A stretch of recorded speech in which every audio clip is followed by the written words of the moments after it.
Revealing the Quantum Leap. This discussion is inspired on a book called The Quantum Leap Strategy by Price Pritchett. When you buy this book, a lot of times it comes with this other book called U Squared. And the purpose of this book is to help you go beyond what we call conventional thinking, transcending identified beliefs or beliefs that we identify with that bring us a consistent level of results.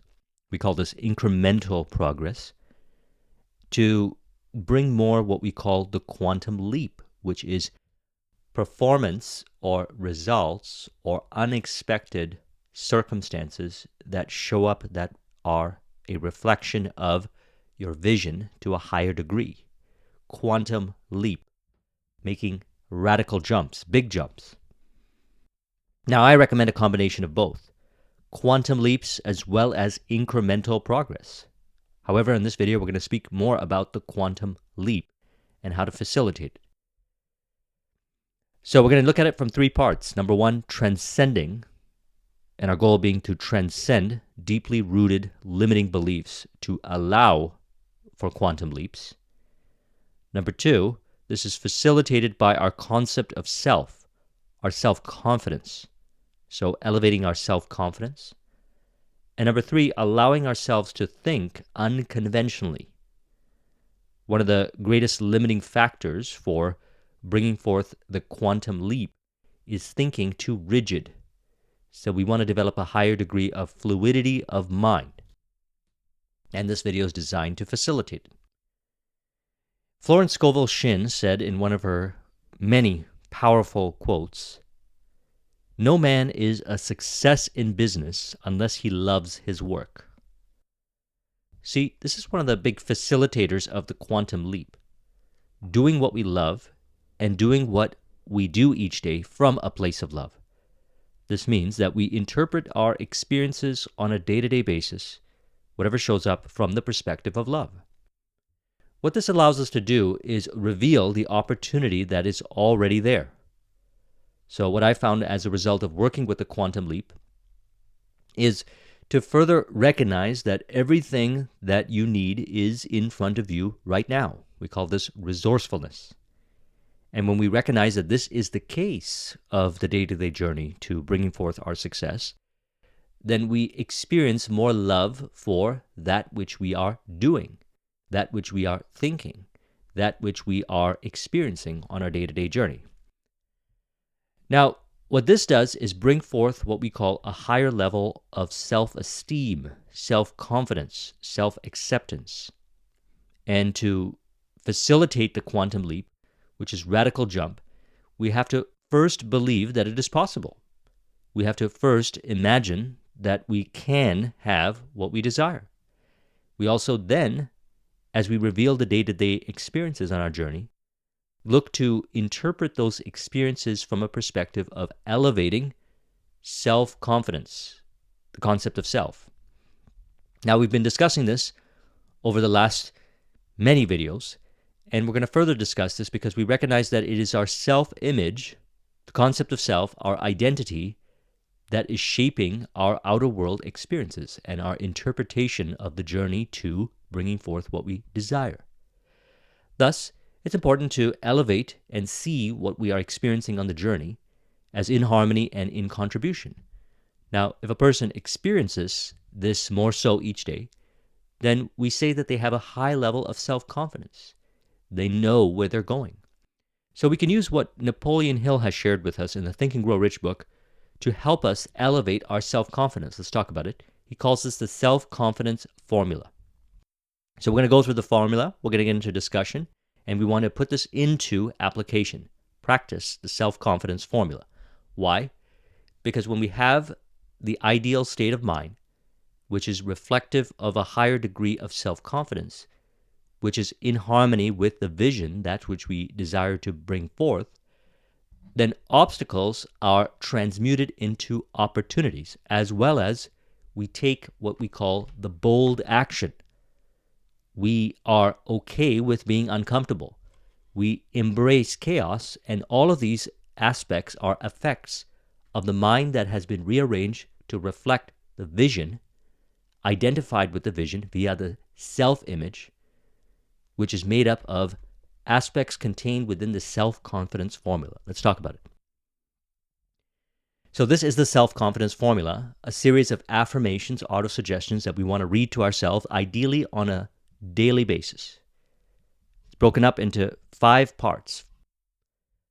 He says, I know that I have the ability to achieve the object of my definite purpose in life. Therefore, I demand of myself persistent, continuous action towards its attainment, and I here and now promise to render such action. So this is deep commitment, deep engagement with the journey to bringing forth success.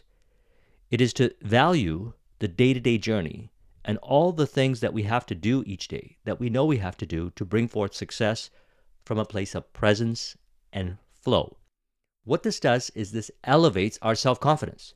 We recognize that everything we need is right here, right now, and we have all the resources needed, the relationships needed, the opportunities needed, the assets, if you're in the business world, needed to produce the results, be it concrete, tangible assets, as well as mind-based, intangible knowledge or wisdom-based assets. Number 2, the dominating thoughts of my mind will eventually reproduce themselves in outward physical action and gradually transform themselves into physical reality. Therefore, I will concentrate my thoughts for 30 minutes daily upon the task of thinking of the person that I intend to become, thereby creating in my mind a clear mental picture. Now, in the last few videos, we've been talking about working with the imagination, and I was suggesting doing this at the end of the night. Now, when we do this at the end of the night, then what we dwell on, which is the ideal self-image and the activities that the ideal self-image is performing that is in relation to the vision, this impresses the subconscious mind, such as with autosuggestion, and we become more of that each day, thus further facilitating the quantum leaps. Now, while we'll be also making gradual progress, we will notice that unexpected opportunities show up. Ideas, hunches, and inspirations are received within, and we'll find ourselves automatically taking action and changing our reality around, a lot of times rapidly. We call this the quantum leap. We also call this a radical change of outer world as a result of the radical change of mind. Third, I know through the theory of autosuggestion, any desire that I persistently hold in my mind will eventually seek some expression through some practical means of obtaining the object or position I desire. So this is maintaining the ideal state of mind.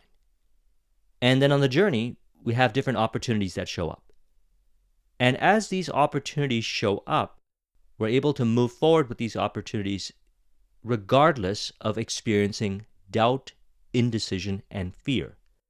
This is automatically facilitated via the subconscious mind through the form of autosuggestion, in which we're applying the self-confidence formula to dedicate time each day to imagine ourselves being the ideal person and doing the ideal things that we would be doing in relation to our vision.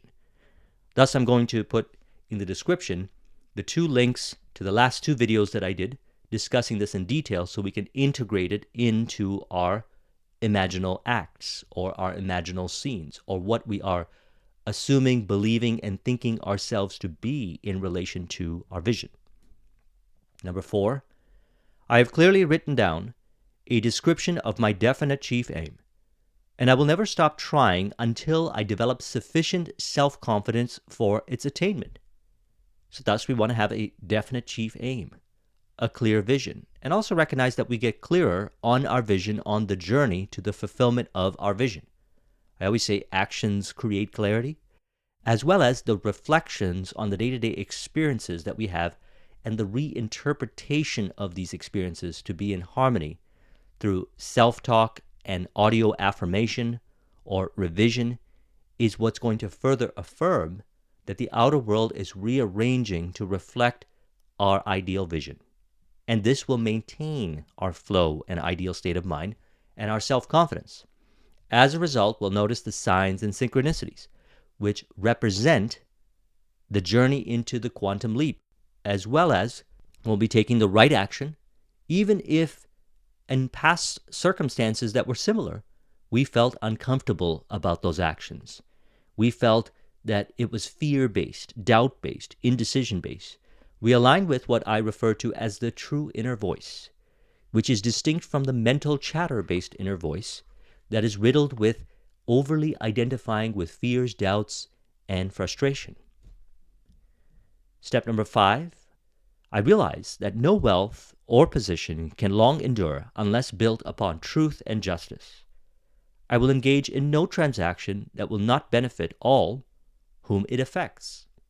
I will succeed by attracting to myself the forces that I wish to use and the cooperation of other people. I will induce others to serve me because of my willingness to serve them. Now, this is what we've been talking about in the last few videos when we have been referring to the concept from Neville Goddard, everyone is you pushed out. And the idea behind that philosophy is that the outer world, being an externalization of the self-image, the concept of self, is playing out as theater of how we relate and interact with others. Thus, a higher degree of self-confidence within brings forth the quantum leap-based people, relationships, and interpretation of others in a way that brings forth radical change in the other person as a result of changing the concept of self, which is further emphasized in this self-confidence formula by focusing on bringing forth the higher degree of self-confidence.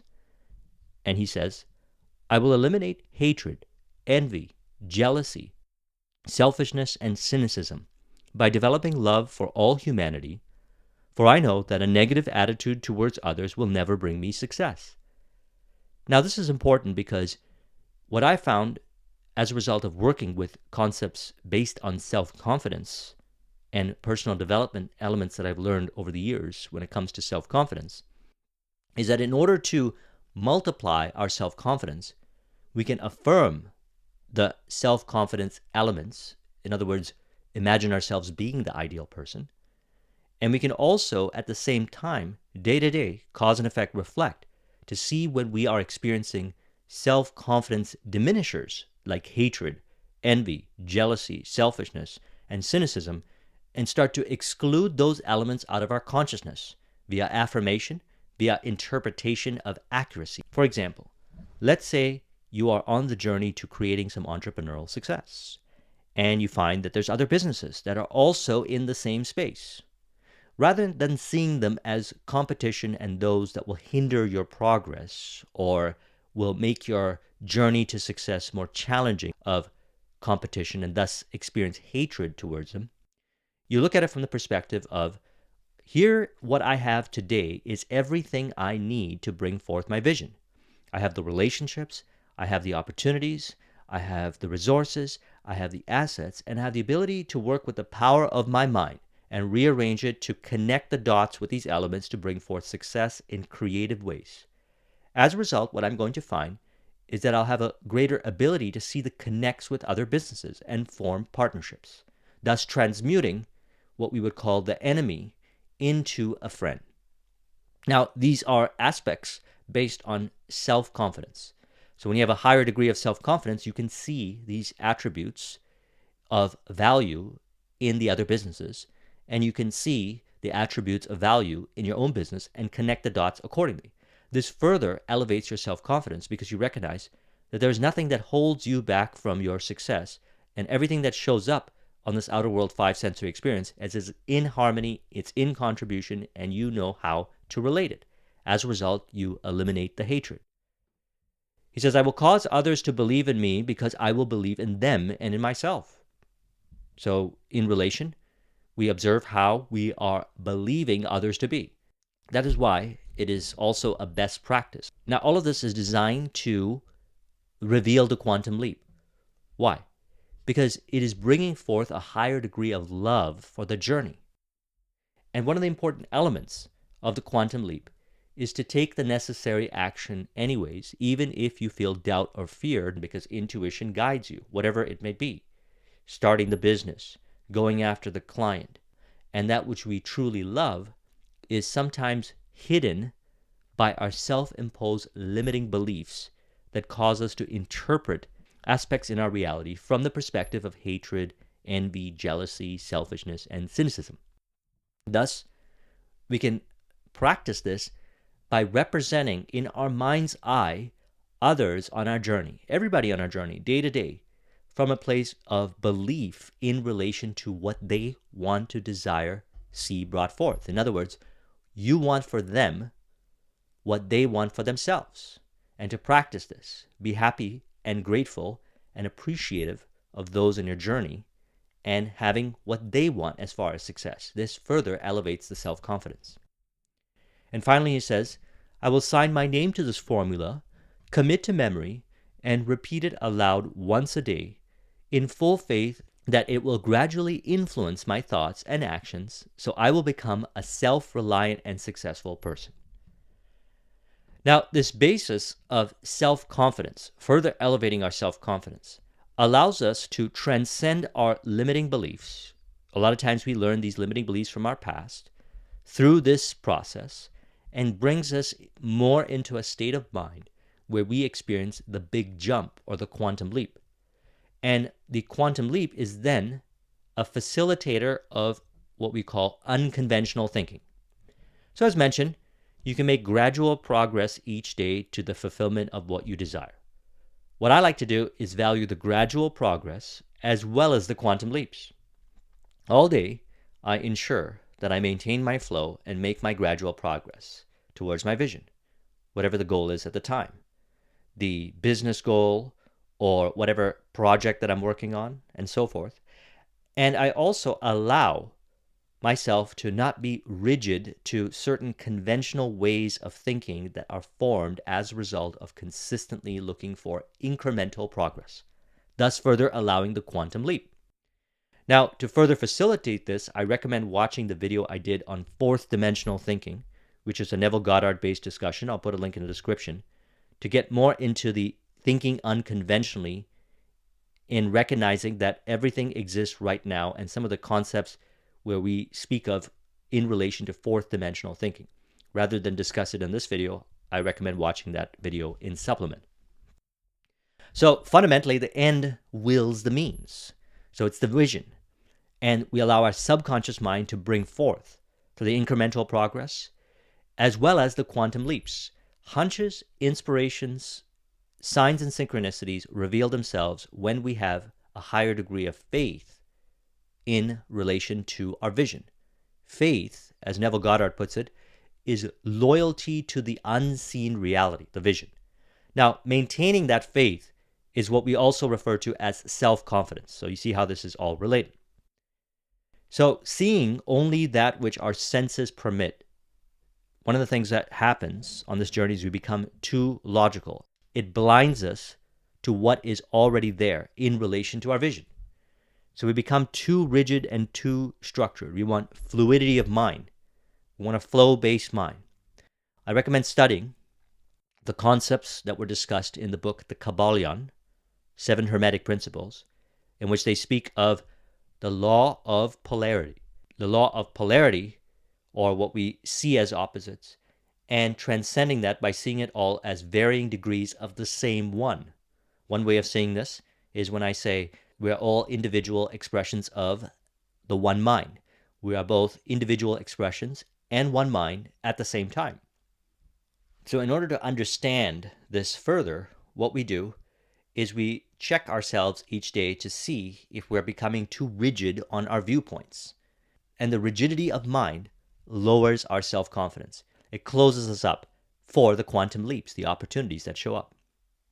And the way to ascend it, the simplest way to do it, is see everything in relation to your vision. Thus, reflect upon your vision on a regular basis. At the end of the night, or read your definite chief aim, post it somewhere, your vision board, or whatever it is that you use, and see yourself as the ideal vision right now.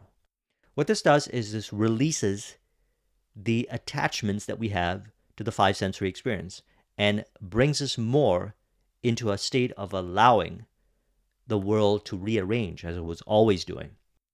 And then as a result of that, we're more likely to experience the quantum leap. Now, the quantum leap, when I reflect back on my journey, has showed up in many different ways. For example, many years ago when I had my IT business, I maintained a certain state of mind in relation to what we're referring to here. And then I found a hunch or inspiration to connect with somebody who was running a Facebook group for local entrepreneurs in Toronto. I reached out to him. I had a hunch. I just reached out to him, met up with him for coffee, and we worked out a deal where we refer business to each other. And what ended up happening was he referred me to a lot of business, and he referred me to people that referred me to many different businesses. Before you know it, I had 50 clients that I was servicing as a result of those referral networks. Now, when we reflect back, connect the dots looking backwards, we recognize that that was a quantum leap. Now, many who watch my videos are entrepreneurs and own businesses or involved in some shape or form in leadership in businesses, would love to have an opportunity to grow the business in a way where one person reaches out, or you reach out to one person, or you take one step and it opens up hundreds of doors and your business grows as a result of that quantum leap. But one of the fundamental things that we have to remember is all throughout our day, recognize that we are already that person right now. And what this world is doing is it's revealing. And as a result of the revealing and allowing, we remove ourselves from what we call rigidity of mind. So thus, appreciate what you are experiencing right now in relationship to your vision. Now, this can be challenging if we are too rigid in our mind. We're identified with mental chatter. We want to release from the mental chatter. Some of the ways that I found to release from the mental chatter is to observe my inner conversations and ask myself, are my inner conversations, inner dialogue, revealing that the power is in the outer world, or is it revealing that the power is in the inner world? And you can observe your conversations that you have, and you can evaluate them, and then you can change these inner conversations. And as we discussed, and also what's discussed in the Kabbalion, is that all is mind. And what's filling up the mind? What we imagine, which is also representative of our inner conversations. What we're imagining, what we're inner conversing about to ourselves, as well as imagining others in our mind's eye and having conversations with them, is further being expressed as our outer world interpretation and relation with the five sensory experience. And this is causing us to either allow us to have a higher degree of fluidity of mind, or on the flip side, rigidity of mind. Now, going back to what we had also referred to in the law of polarity, you could say on one side, you've got rigidity of mind. And on the other, you've got what Napoleon Hill refers to as drifting. What we want is to find the harmony in between, depending on where you are in the journey. And this harmony is also a calibrator to the vision. Therefore, if your mind is focused on the vision, then subconsciously you're going to orient yourself to the optimal action, or the optimal insight and perspective will be revealed within, which will be somewhere on the spectrum. Another way of facilitating this quantum leap is to recreate your environment to reflect your vision. Now, the way we do this is recognize that when we look at our day-to-day, where we live, where we go, all the different activities that we do, all of this is forming a pattern in our mind in which we find ourselves being very habitual. And if we want the quantum leap, we want to change things around a lot of times radically. For me, this has worked in the following ways. I worked from different locations. I traveled to different countries and worked from those countries. I changed my environments around radically, moved to different places, because what I find is then as a result of taking those steps, I get the hunches, inspirations, and these aspects that I was referring to you are brought forth. In fact, that one particular connection, when I connect the dots looking backwards, happened shortly after I moved to Toronto, because before that I was living in the suburbs. As a result of changing my environment into a radically new environment, my mind had to rearrange to be able to adjust to the environment, and then it created more fluidity of mind, which allowed the receiving of the hunch and inspiration to call in. Now, these are the kinds of experiences that many of us have had on the journey that we want to reflect upon and honor to a higher degree. So I trust that this video has been very helpful for you, and we'll probably discuss these concepts more in the upcoming videos. If you want a copy of this mind map, the link is in the description. Thank you very much for watching. I'll talk to you soon. Take care.